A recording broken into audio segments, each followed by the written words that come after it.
Hello, everybody. Welcome back. This is another Roma Press live stream, and the circumstances that we are recording this in are perhaps not ideal for most fans. I would say these circumstances are quite disappointing. Welcome back to everyone. To those that are new to this channel, this is the Roma Press channel. This is where you can get all the video episodes of the Roma Press podcast, which I record twice a week with John. Today, it's going to be just me. I am going to be talking about the latest news that are slowly but surely spreading across the Roma universe. Paulo Dybala has accepted Alcacere's offer, and he is willing to move to Saudi Arabia for a whole lot of money. And the latest news suggests that the player has asked Roma to consider negotiating a transfer fee. So I wanted to give a warm welcome to everyone that's joining me today. I'm recording this at 5:30 p.m. here in Central European time. But I'm sure, as always, we have a lot of devoted followers from all over the world. If you can, please consider giving this video a thumbs up, a like, and if you like what we do at Roma Press, please consider becoming a patron at patreon.com/Roma Press. You can help the show, you can help the website, the podcast, all of that stuff. It's just John and I, so it's a lot of work, and it's nice to have some loyal patrons who support the show. So thank you to everyone who helps us. Today, yes, I am going to be trying to act as the therapist. I see that a lot of people are already in here. A lot of people were waiting because Paulo Dybala, obviously, perhaps not even perhaps. I think it's safe to say the face of Roma for the past couple of years is on the verge of leaving, and that's something that I think for everyone is painful.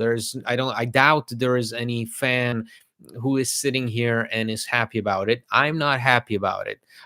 What I can bring to the table during this live stream is a perspective, and my perspective, more or less, with Roma has been consistent over the last couple of seasons, last few seasons, I would say, is there is always life after death in football, right? So we are here, we are gathered here, we are shocked. This news about potentially our best player leaving in the coming days, obviously it's crushing, it's disappointing. We all remember how great it felt to see Paulo Dybala come down the steps from the private jet of Dan Friedkin when he decided to join Roma and Algarve in 2022. He flies to Portugal, right? He steps out of the airplane that was manned personally by Roma president Dan Friedkin, and he was finally reunited with Jose Mourinho and the rest of the team. And we were all shocked. We were all shocked. We were all living a dream, because for us, Paulo Dybala is the apex in terms of quality. It's probably the most we can aspire to at this present moment in terms of quality players. Paulo Dybala was, in a way, along with Jose Mourinho, sort of this first major step for Roma, who for so many years after, well, in the final years of the Pallotta presidency, seemed to be a slowly dying animal. And Mourinho and Dybala's arrival definitely injected life and brought together a fan base that I still think was fractured for a long time. So I will be reading the comments, guys. This is a live stream that is meant to provide some discussion. I want everybody to keep it civilized. You can express your frustration. You can tell me what you want from the market. You can tell me what Roma should do with Dybala, but please, let's keep it civilized and be nice to each other, so that this is a space where everybody feels they can contribute to. So I will be definitely reading the comments and will be responding them. So you have to bear with me. I see right now, I see a lot of people mention this one figure, 3 million euros. And that's something that I would like to clarify. 3 million euros. It's quite shocking to see, right? Even last night, because I know that people have been getting tired of the updates that have been appearing on Roma Press. Unfortunately, the updates that appear on Roma Press depend exactly on the kind of news that are being reported on in Italy. That is what we do. We translate from Italian news outlets into English, sometimes from other news outlets, but mostly Italian, so that English speaking fans can get a complete overview of what's going on. Last night, Gianluca Di Marzio of Sky Sport reported that Roma still hadn't received an official offer from Alcazaya, but that the figures that were being handed to him, so to Gianluca Di Marzio, a renowned Italian journalist, the figures that were being reported to him from sources within the club, within the players' camp, within Alcazaya, were all claiming different fees. So even Gianluca Di Marzio was surprised at the fact that at the beginning we were hearing stuff like 18, 20 million fees that were exceeding the release clause that was present in Dybala's contract up until the 31st of July. And then suddenly the fees started to go lower. The reported fees were 10, 12 million. And then all of a sudden, 5 to 6. Now, what we're hearing and what Gianluca Di Marzio is hearing is that Alcazaya would be willing to offer 3 million plus add-ons. So that is something that Gianluca Di Marzio and many others are reporting on, is that Alcazaya would only be willing to go as far as 5 to 6 million, including bonuses. But that's the offer that they're thinking of. It's still, nothing is formal. Negotiations have not opened yet. This is when Roma want to start getting something done. Roma were waiting to receive some kind of acknowledgement from Paulo Dybala. Paulo Dybala finally today, August 21st, communicated to Roma along with his agent that he's accepted Alcazaya's offer.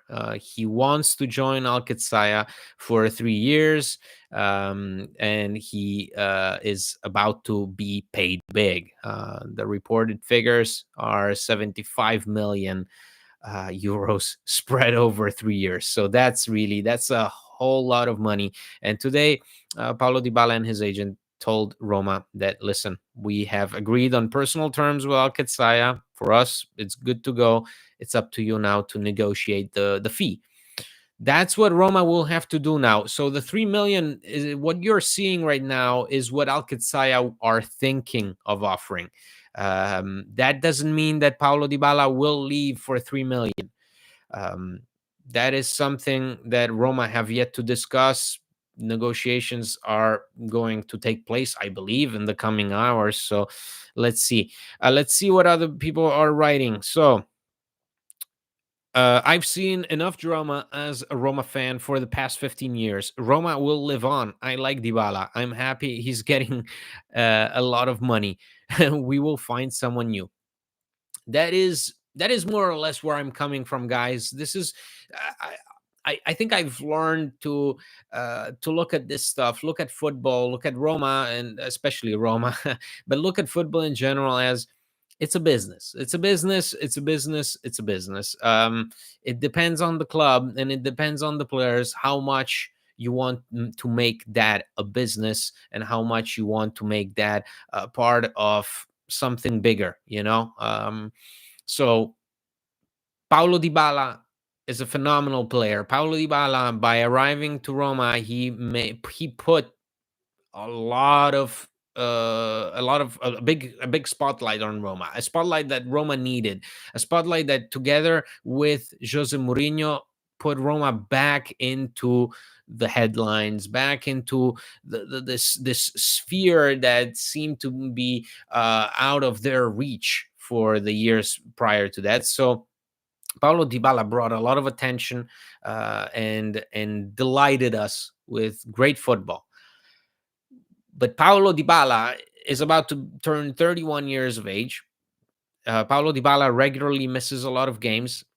Paulo Dybala is a player for the present, not for the future. Paulo Dybala is a player that would have left anyway, I believe. The only thing that we have to note here is Paulo Dybala could have renewed his contract automatically for an additional year until 2026 had he stayed on and completed 14 more appearances. That's all it took for this clause in his contract to trigger an automatic extension with a higher salary. Now, I'm interested to see how much Roma paid attention to that, whether they consider that a problem. Paulo Dybala potentially extending for an additional year. So you have a 31-year-old player extending for another year. So he would be 33 by the time that contract expired, earning upwards of 7 million euros. Now, is that a position that Roma want to be in, given their new policy on controlling the wage bill? That's something that I think we will find out once this is all over. Right now, what I can say is what I see in the media is that Paulo Dybala does not feel like perhaps he's preserved that importance, that value to the team. With the arrival of Matias Sule, on one hand, there is a great teammate there. On the other hand, there's someone who can threaten your position in the lineup. I didn't think initially that would be a problem, honestly. But then you add to that a club like Al-Qadsiya, who already had made an offer a few months ago, who already had entertained talks with Dybala's agent. You add that to the equation, you get Paulo Dybala, who starts thinking, well, on one hand, I don't feel that important anymore, and then, gosh, they're offering me 75 million in 3 years. That's a lot. You put those two things together, you will get. And I mean, there's not a single person right now, at least in the state of football at this moment in time, that would have said no to that. 75 million euros across 3 years after the age of 31. It's unbelievable business for Dybala, freshly married. Hi, Andy. I'm curious. Do you think Scaloni dropping him from the national team impacted his decision to leave? It really seemed to affect him, and it would be nice to blame Laziale for this. Thank you, Kevin. Great question.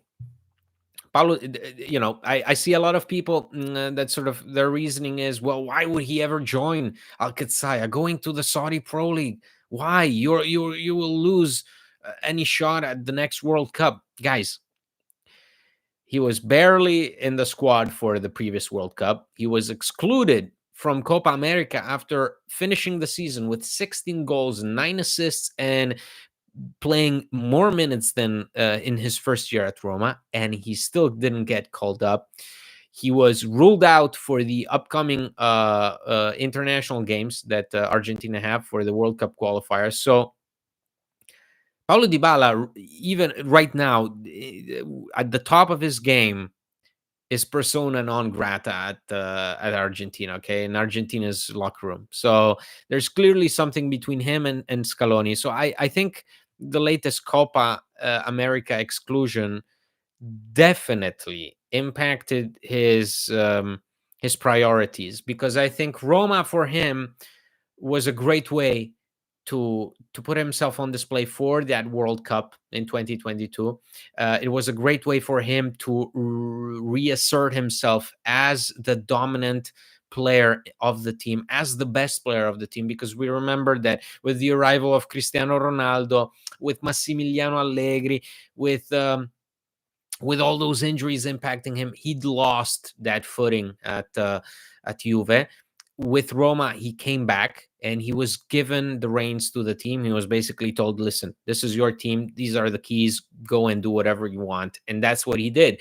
Paulo Dybala, was basically reborn at Roma. It was a match made in heaven, both for him and the club. So I think Scaloni's decision to drop him recently definitely made him worry, or rather had him resigned to the fact that he's done with the national team. So something that used to be a priority for him right now is not a priority anymore. And in today's age of these huge offers coming in all of a sudden, I think Roma for a while thought they were safe, with the release clause of 12 million expiring on July 31st. I'm pretty sure that Roma were like, okay, that's it, we're happy. We're gonna have Paulo Dybala on the team. Matias Soule is gonna learn from him. They will rotate. But as always, you can't rule anything out. Alcatzaya were bound to come knocking on Roma's door. And this time around, again, you have to wonder how much Roma were willing to listen, because we're still in the dark about that. We know that Alcatzaya approached Dybala's agent first. We know that Roma were made aware of Alcatzaya's interest quite late. But then we don't know how much of that was on the player pushing for the deal to go through, how much of that is Roma thinking, well, if there is a way to alleviate the wage bill, intriguing, So that's something we will find out, I'm pretty sure, soon enough. What kind of transfers this move would allow us to do now? Well, listen, it's very. This is a topic that is constant evolution, right, guys? Because we are getting basically every hour an update on a player that Roma are following, a player that's been offered to Roma, something. Roma looking for a replacement. We're getting the names of Memphis Depay, Cyril Ngongu. We get Federico Chiesa linked again with us. The one thing that is clear right now for Roma in general is that Roma can't sign anybody unless someone leaves. It's just there's just too many of them.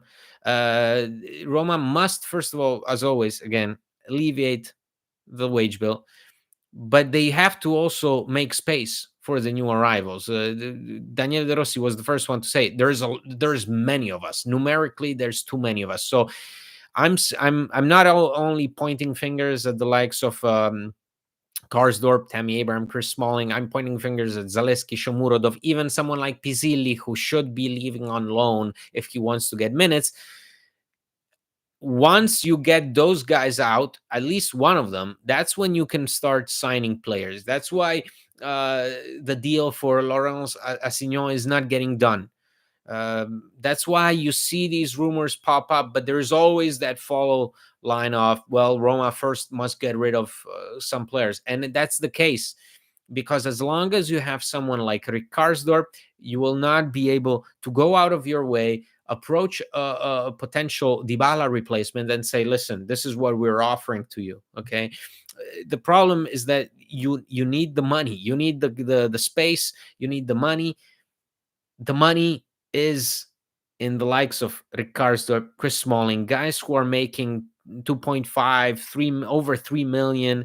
All that money can help you in negotiations for other players. The problem is Rick Karsdorp. The only offers that he's got, he rejects them. Chris Smalling, same thing, receives interest from Saudi. He's not too keen on that. He's not too excited about those opportunities.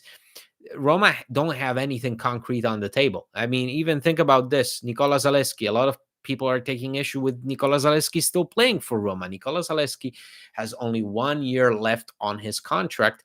There are no offers for him. This is a player that was put on the market as soon as last season ended. No offers came for him. So that's what I want to make clear, is that we first have to address that part of the transfer market. It's a painful part, because who wants to spend any more time thinking about Rick Karsdorp? But it's essential. It's essential because that frees up the necessary space to make more signings. So right now we're seeing the names of Kevin Danso as a potential defensive reinforcement. We're seeing Thiago Giallo of Juventus. We get obviously the links with Laurent Assignon. We have obviously these links with Federico Chiesa that his agent Fali Ramadani, according to a lot of reports in Italian media, he is acting as the intermediary to the deal for Paulo Dybala to Al-Qadsiya. What could that mean? A lot of people speculate. Well, that could mean that he's getting Dybala off of Roma's hands and securing a new team for Federico Chiesa, who's still without a team after being excluded from Juve. So as always, guys, the transfer market is full of variables, and Roma would love to be in control of everything. And we as fans would like to have access to all those variables. The problem is that it's all happening behind the scenes. It's in constant evolution. These things are moving around, and it's always a matter of opportunity, right? So again, that's what I said with someone like Ramadani, who's Federico Chiesa's agent. If he is indeed mediating the deal for Dybala to Al-Qadsiya, then for him that's a perfect opportunity to offer his client to Roma again, right? After Roma became very hesitant of Federico Chiesa's requests in June and July, they lost interest in him. In the meantime, Federico Chiesa, his transfer fee went down, because Juve are desperate to get rid of him. Who knows? So it's something that we have to take into account, this shifting movement of the market, these opportunities coming up. Matt Falcona, our good friend, is it true that Roma only opened to selling Dybala after Shomurov tear it up in preseason? Thank you, Matt. I would love to have some serious questions from our patrons every once in a while. So we can't replace Mkhitaryan for 3 years, and we're gonna replace the Dybala in 10 days. Good point. That's we can take issue with these things, guys. But I always say that the most important thing would be to wait and see, wait until the market is open. Until the market is open, anything goes. And more so, wait until the season is over. As always, you gotta give some perspective to these things. Dybala leaving sucks. It sucks for many reasons, because that's a player on your entire game plan and strategy focused on was Dybala. If it didn't involve Dybala, then you always counted on Dybala to figure things out by himself. We've had that not too many times. I mean, we haven't had those kinds of players too many times. Players who could basically elevate the whole team just with a simple touch of the ball. That's what Paulo Dybala did against Cagliari. Everybody saw that with Dovbyk hitting the crossbar. That's Dybala magic, right? That's something that we will lose. But the thing to remember is that this is a sport. This is a team sport. No player stays on forever. No player is irreplaceable. I see a lot of people in our patron group chat console themselves by saying, well, if we manage to survive Francesco Totti's farewell, then we will survive this. And that's absolutely right. That's absolutely correct, in the sense that Paulo Dybala's exit doesn't necessarily close all doors. It is up to Roma to make the wise decisions. It is up to them. Who am I to question whether, if Roma, for example, say they focus on a lesser profile, on someone whom I'm not too familiar with. A lot of people getting upset or disappointed with some of the names that are coming up being linked as replacements for Dybala. To me, it's always a matter of, is a player functional to the team? Is he functional to the project? Will Daniele De Rossi get this team playing football? Will he get guys performing again? Because if the answer to those questions is yes, then you become independent of someone like Dybala. You grow beyond Dybala. You move on, and that's what Roma have to do. That's what, as you pointed out, we've never been able to move on from the idea of Mkhitaryan in his last year with Mourinho, where he became this, this incredible player who could basically do everything, and the entire team, worked because of him. That's Roma's main shortcoming. I mean, that's a mistake on their part, but it's not something that that they can't prevent from happening. So can they do it in 10 days? I don't think that's something you resolve in 10 days, replacing Dybala. I think that's something you replace Dybala by building a strong system that allows you to forget that you're missing a player of Dybala's quality. At least that's how I see it, guys. In the heat of the moment, the transfer market can really get to you. I totally understand it, and sometimes it's difficult to stay optimistic. This move could push Pellegrini back up the pitch where he's much better. He has taken a step back since Dybala, so hopefully he can get back on track and start scoring goals consistently. That's right, Jackie. That's something that you also can think of. That's something that you also have to take into account. What were the sacrifices that some players made for Dybala to take the stage? I will always remember how at some point Roma's entire game plan was focused on Alexander Kolarov. Remember the good old days of Kolarov? He was the engine. He was the guy who made it all happen. Free kicks, crosses, anything. I mean, he was the guy. And it seemed like Roma were basically forgetting to address the issues on the right flank in order to focus on Kolarov. And very often, Roma have done that. When a player of his stature, like Dybala, has the ball at his feet, the system shuts down, the team stops playing. You see someone like Lorenzo Pellegrini take a step back, embrace more defensive assignments, and that necessarily doesn't benefit the team as a whole, right? So let's see. It's definitely interesting to think about Pellegrini potentially moving further back on the pitch, and having Enzo Lefe be a regular part of Roma's rotations. What can realistically be done for replacements this late in the market if we offload Dybala? I do agree that this is a business, and offloading him is not a bad idea at all. As I said, it's opportunities that present themselves. I think, it's more and more often that we see teams embrace this unpredictability of the market. A lot of teams will see pieces moving around and they'll be like, okay, this is it. This is my moment to go for the kill. Who knows? I mean, think even someone, again, you mentioned Mkhitaryan earlier on. Think about the way Mkhitaryan came about.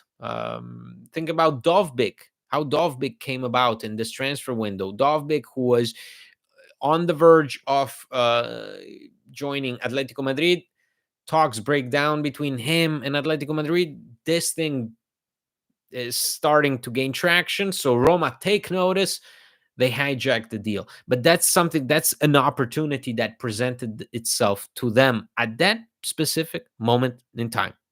So when you ask me, what can they realistically do in the next 10 days? A lot of things. A lot of things. Anything can happen. It is up to the club to handle this.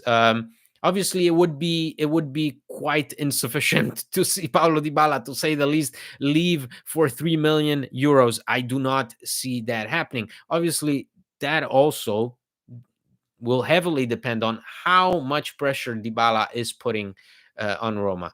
And I think we had been seeing a lot of contrasting reports, but now I'm pretty sure that Dybala's entourage will be sending only clear messages, and the clear message will be, we want to join Al Qadsiya. Whether Roma will give in to those those demands, to that kind of pressure, That's for us to see. Well, we will have to see what sporting director Florent Ghisolfi and CEO Lina Suluku will decide to do. What they can get, what can they realistically get again for a player that has all the leverage in the world, guys. 31 years old, about to, okay, for the people that think he's 30, fine, he's about to become 31 in November, fine. um you know with an injury history, and as I mentioned before, only 14 appearances away from potentially earning over 7 million euros a year, and extending his contract for an additional year. Uh, so right now, what Roma are looking at is a player who is 1 year away from the expiry of his contract. The official expiry of Dybala's contract is in June 2025. But what if, people say, what if he stays? He should stay. I'm doubting how loyal Dybala is if he's forced to stay after having been offered 75 million euros across 3 years. So I think the message is clear right now. Today's announcement from all media members, which comes directly from Roma and from the player's agent, that Dybala wants to join Al Qataria, says everything. It says that the player is the one pushing for it. It says that the player is the one who has the leverage. It says that the player will wait until the deal is done, and the deal will get done. So I right now, after seeing all these reports agree on the fact that Dybala has personally requested for Roma to negotiate a fee, I think it's very hard to envision Roma keeping him. I think up until yesterday, I was even thinking that perhaps there is a chance, but right now, if this is made public, if you see when these consistent messages, if you see the same journalists or different journalists repeat the same message, it means that it's all coming from one place, and it's driving the message home. And the message is Paulo Dybala wants to leave, and it's up to Roma to satisfy his request. It's brutal to know in a semifinal versus Milan, for example, who's going to step up. Juan Pablo, someone else, that you can't, you just can't have that. You can't have that mentality of, well, without him, you can't do anything. I saw this team go to a Europa League final with Eduardo Bove scoring. Okay. And Dybala came back for that final and scored in the final, of course.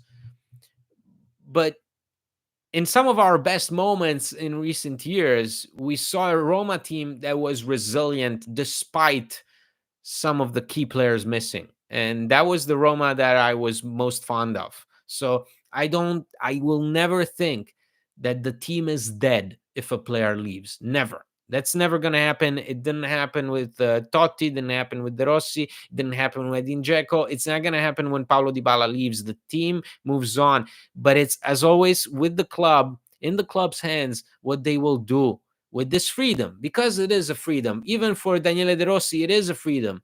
He can look at guys like Matthias Sule. He can go look at guys like Tommaso Baldanzi and think, well, okay, now it's up to me to negotiate. It's up to me to negotiate with these guys playing time. It's up to me to experiment. It's up to me to try things out with them without having to satisfy Paulo Dybala, who's a huge star, who's your best player, all of that. It brings its positives and negatives. I'm not selling this as a good thing. I'm not selling Paulo Dybala going to Al Qataria as a good thing. I'm just saying that as a club, you have the duty to not make us miss the player who's about to leave, a quality player then. Is it possible he will play this weekend? Well, if the news became public today, and there's still over 2 more days to go, I I do not see that happening. It would be quite awkward. It would be quite awkward and quite risky, knowing Paulo Dybala's injuries history.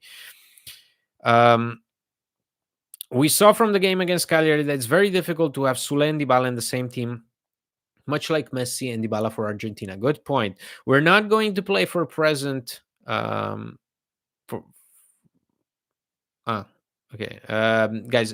Sometimes you have to write the coherent comments, otherwise, or punctuation or something. Otherwise, I get lost. Does this mean that Baldanzi has to step in now? I just feel like Roma weren't looking at a proper replacement either. I think the real replacement is in Mattias Sule. Tommaso Baldanzi, even Daniele De Rossi recently mentioned and had him playing there against Cagliari. He mentioned that he wants to have him play as a mezzala in the midfield. That's very interesting. And I think that's a good way to rejuvenate the lineup, to have guys like Enzo Leffe, Tommaso Baldanzi playing the same midfield. Obviously, that carries certain consequences. And also have someone like Matias Sule regularly starting for you. I think that would be very good. That would be a step in the right direction. Whether that means that Brian Cristante stays or walks, it's a whole other matter. Not the out. Oh, sorry. Let's see. But I just have a simple question: why is Roma selling all these players which were used to judge Mourinho? Roma disrespected Mourinho with. Oh God, Jesus Christ. Uh, not again. Not again. Kolarov was awesome to watch. 20% chance he scored on free kick. He was amazing. That he was amazing. Up until his fall off, he was amazing. That's the problem, Andy. It's up to Roma. They have failed to act in these years to be decisive. Look at Bellanova to Atalanta, down in minutes, not just because Champions League money. Lefeo or Bellanova. Guys, what the hell are we talking about? I just said that you can't add anybody unless someone leaves. Raul Bellanova. Now, Raul Bellanova will leave for to Atalanta for 25 million, including bonuses. That's a fee that Roma right now can't afford. When Roma first approached Torino in the summer, before the Euro started, Torino said no. Okay. Roma were never going to spend that kind of money on a fullback. It was never going to happen. The big investment was always going to be in the attack, on the striker, possibly on the left winger. That is still yet to come. There are things, guys, that we have to accept. Okay, the fact that the team hasn't acted, or the club hasn't acted the way you wanted them to over the years, that's fine, but that's in the past. Now we're dealing with a new Roma, with Florent Ghisolfi, Lina Suluku, Daniele De Rossi.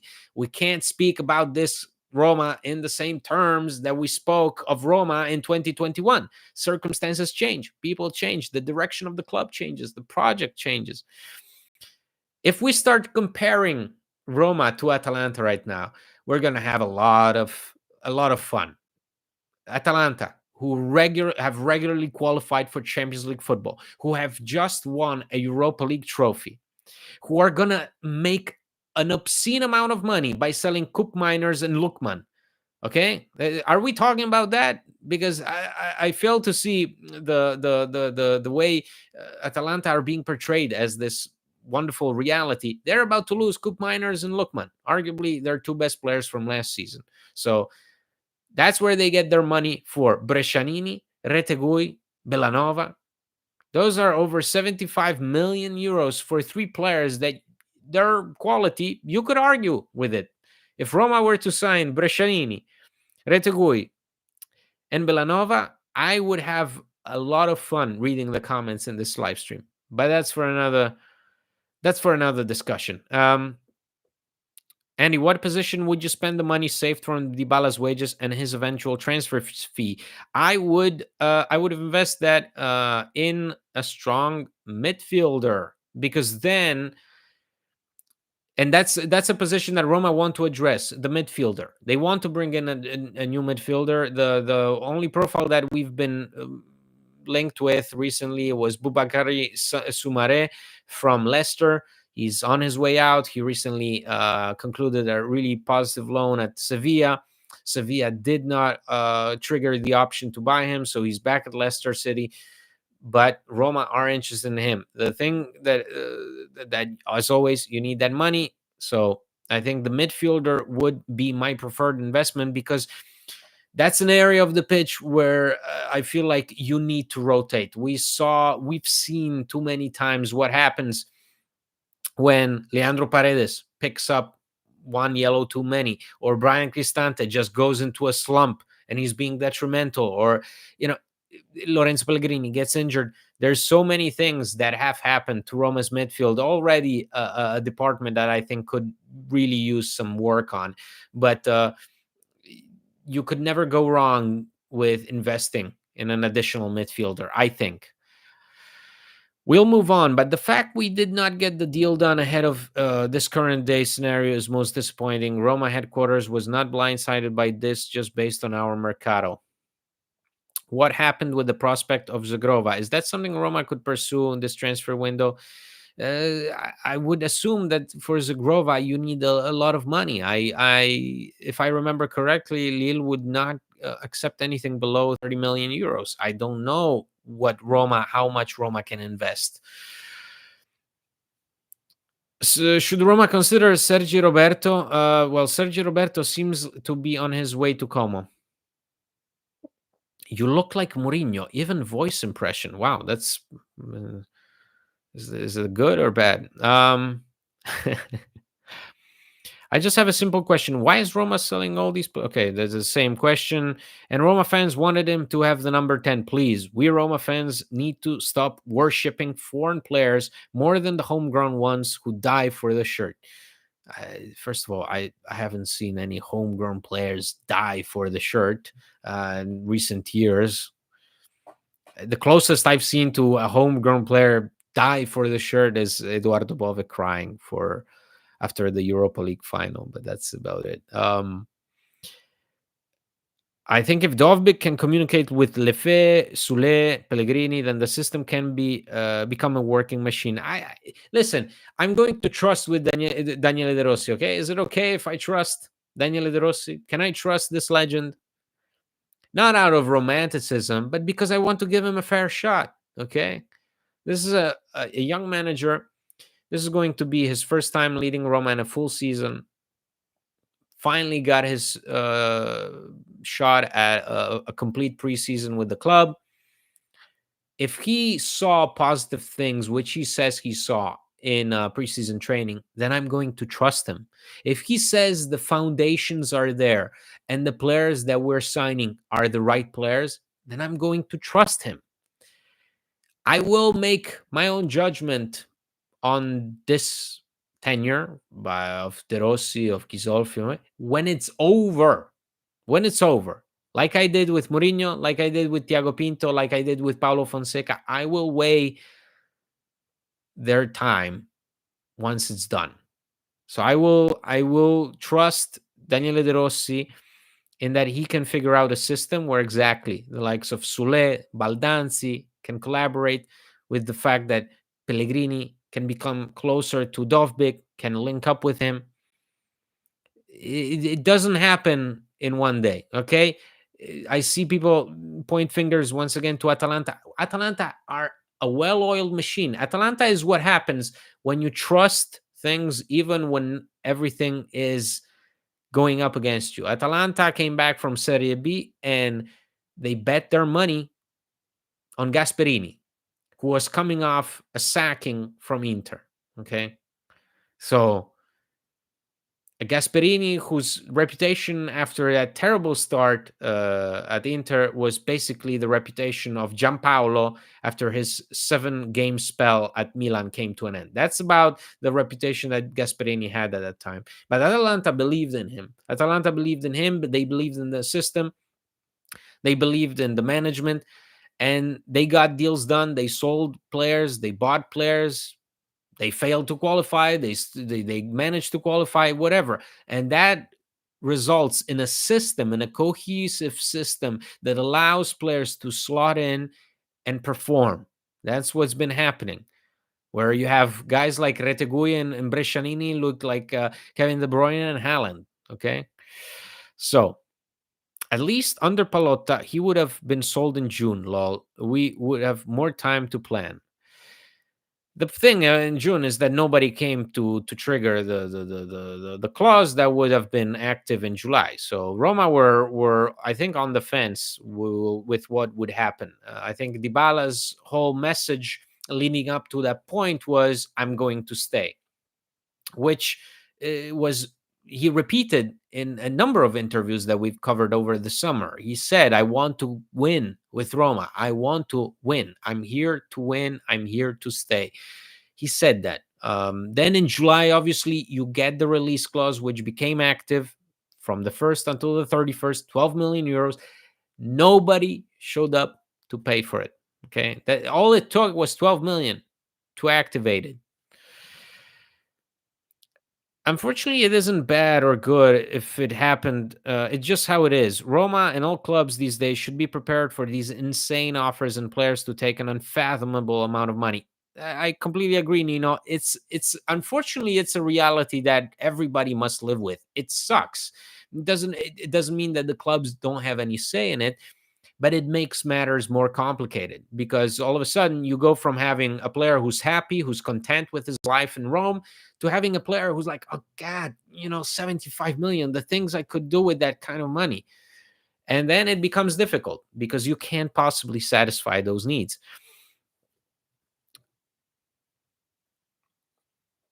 What are your thoughts on Bove? Could you see him being more regularly integrated into the squad? Bove is a very complicated matter. I can't really get any clarity on it if I follow Italian media because everybody seems to be saying something different. The player himself recently picked the number 8 shirt instead of his 52. So uh, almost like as if he's going to stay and play an important role at Roma, picks up the number 8, which was last worn by Nemanja Matic. It should mean something, and yet does it? Because Eduardo Bove's agent has been making the rounds, has been talking to everybody. He's been shopping this guy everywhere. He's offered him to the Premier League, offered him to Fiorentina. He's been getting interest from Everton, from Fulham. But I still think that those rumors are being put out there by him, by the agent, and yet the player doesn't even seem entirely convinced. I don't think that if you walk up to Bove right now and you ask him, "What do you want to do?" I don't think Bove will go out of his way and say, "I want to leave." I think he wants more minutes, but this is a guy who really cares about being here. So um, I just don't think that De Rossi sees that in him. And again, if you don't see that in someone, you have to make things work for everybody. So Bovish, if Bov is not happy or Bov is not performing to the standards of De Rossi, then he should leave and Roma should enable his departure. If someone like Matteo Prati from Cagliari is considered more functionable, more compatible with De Rossi's game plan or whatever, then you should go after him. And who am I then to judge that decision? I'm not the manager on the training ground thinking, well, he's not exactly doing what I want him to do. So, Andy, I'm Italian Canadian from Toronto. What I've noticed for decades of watching Serie A is that Italian fans more often than not worship foreign talent at the expense of domestic talent. Tired of it. Okay, Rocco. Uh, uh, um, I don't see it. I don't see fans worship foreign talent. I think domestic talent has just taken a massive hit. There is a difference between worshiping the likes of Montella, even Aquilani, forget about Totti, and worshiping guys like Bove or Zaleski or Pisilli or the thousands of players that left the Primavera never to be seen again. Tuminello, Riccardi. I remember when people started worshiping domestic talent, what happened with Riccardi staying on. When people were protesting Roma selling Riccardi to Juventus, you know where Riccardi plays right now? In Latina. Okay. You know why he plays for Latina? Because it's closest to home. So I just want to There is no way to worship foreign talent. There's no way to worship domestic talent. At the end of the day, it's about talent. As That's it. As objectionable things like seeing a player perform, actually, not whether he kisses his badge or whether he had good numbers with the Primavera. That doesn't mean jack when you go to Serie A and all of a sudden you get overwhelmed, or you hardly play any minutes in the Europa League. What am I to believe in? I can only trust what I see on the pitch. To me, Eduardo Bove started off the season last year brilliantly. I mean, he was one of the more consistent performers in the first half of the season. But since then, he was nowhere to be seen. In the previous year, hardly any appearances up until the end of the season. Then, slowly but surely, with the injuries decimating the squad, he was given a chance. He showed some good things. He showed some bad things. But from a neutral perspective, I want that guy to play more minutes. But I don't think that you can force those minutes on any coach. If it doesn't work, it doesn't work. You have to send that player out. Whether he's Italian or Canadian or American or German or whatever, I don't care. I don't care where he comes from. If he performs, great. We will be all right, lads. Losing Paulo blows, but I've survived Totti's departure. Yep, Nikita, you're not the only one who says that. Am I the only one who thinks Enzo Lefe is worse than Awar? We could have get Samardzic for the same price. Oh God, Samardzic. Do you guys know how much in commissions his dad was asking for? And also, where's this thing that Enzo Lefe is worse than Awar? What are we basing that on? I will never understand the little patience that fans have for certain players. If someone doesn't do well, great. We can make a judgment based on a full season of performances. But if someone just came in and played 70 minutes on Sunday, who am I to say, well, this guy sucks? I don't get it. Anyway, this was not meant to become a back and forth like that. I didn't mean that. It's a matter of keeping things in perspective, giving players a chance. For example, Houssem Aouar, a guy I was super optimistic about, disappointed.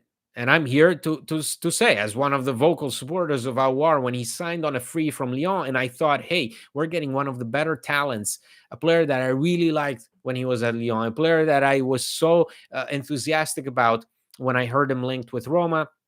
I knew that he hadn't played a lot in the last year. I knew that he was leaving Lyon on quite bad terms, that he was labeled a bit of a hothead in France, but I was super optimistic about, because I thought that was a player that was missing from Roma. That was a player whose skills and qualities were missing. And what I saw at Roma, obviously, was not enough. I saw a player that struggled to make more than 20 appearances in Serie A. I think he made 19. I saw a player whose presence on the pitch was hardly ever felt. A player who has 4 goals to his name, looking at his Roma tally, but that never translated to a concrete impact on the team. I can make that judgment right now because I have a pretty good idea of what he offered to Roma or what he didn't offer. I don't have that about Enzo Lefe. So, and that applies to just about anyone who comes at Roma. I'm always willing to give guys a chance. Guys, I gave Santon a chance when he joined the club in the swap for Raja Nainggolan. Andy, it's also true we squandered great talent over the years. Frattesi, Calafiori, Scamacca. Those are the 3 names that I keep seeing. Okay. Scamacca is something that Roma did not squander. Scamacca left on his own terms when he was like 15. So that's squandered. Frattesi and Calafiori, I will give you those, but those are the 2 examples that keeps pointing out. I will agree that it's all important to see how these players develop. It's important to give them a certain role, because I think guys like Davide Frattesi, like Calafiori, strived to feel important at Roma. Roma never really gave them a chance. But then there's circumstances, there is events. Riccardo Calafiori destroyed his legs. Riccardo Calafiori destroyed his knees. Riccardo Calafiori, there was questions whether he could ever play competitive football again. It took him a long time to recover. When he came back, it just wasn't meant to be. It wasn't the moment that called for him to play for Roma. Riccardo Calafiori was a left back. Riccardo Calafiori at Roma was treated for years and years as a left back. Even in the Primavera, he was treated as a left back. With Fonseca, he was treated as a left back. With Mourinho, he was treated as a left back. Sometimes that's how football works. You squander, if you can call it that, some talents, some chances, because the coincidence, the path, the moment is not right. Calafiori would never be where he is had he not left Roma, joined Basel, had quite a mediocre time of it, and then went to Bologna and met Thiago Motta. If he doesn't meet Thiago Motta at Bologna, he's not going to Arsenal. He's not being labeled the player with the most aura or whatever. He's not getting those Paolo Maldini comparisons.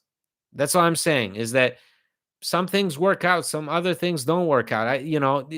As a club, Roma produced so many talents in the Primavera, and some, I could list the whole name of Antonucci, Tuminello, Riccardi.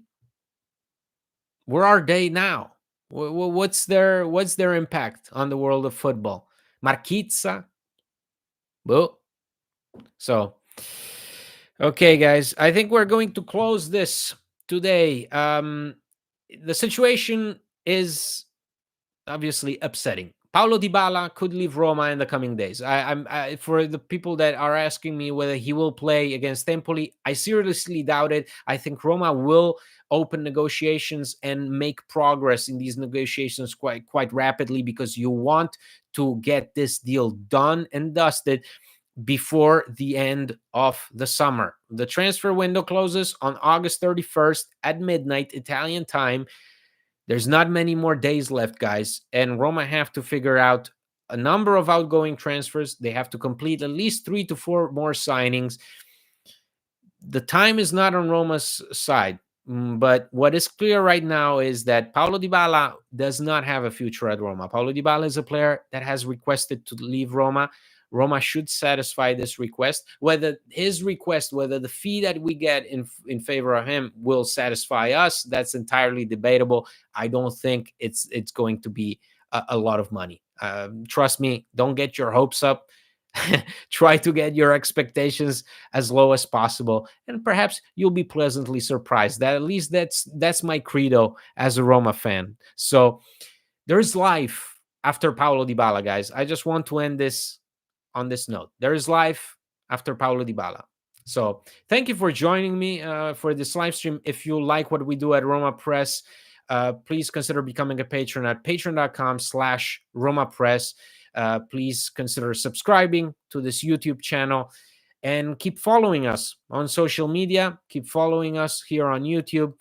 Keep following the podcast. Listen in, chip in, whatever you want. Thank you so much for your support. Guys, as always, Forza Roma. Until next time.